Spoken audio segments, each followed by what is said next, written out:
বড়মশাই আজকে বাজার থেকে চুনো মাছ নিয়ে এসে বলল, আজ চুনো মাছটা তুমিই রান্না করো, সেবার যেমন করে করেছিলে। ব্যাস অমনি শুরু। মাছ ধুয়ে তাতে নুন হলুদ মাখিয়ে ফেললাম। এরপরেই দেখো, এটা মেলা থেকে কিনেছিলাম।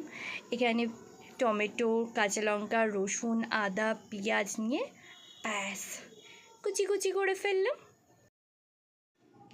এবার কড়াইতে তেল দিলাম, সেই তেলের মধ্যে সর্ষে আর শুকনো লঙ্কা দিয়ে দিলাম।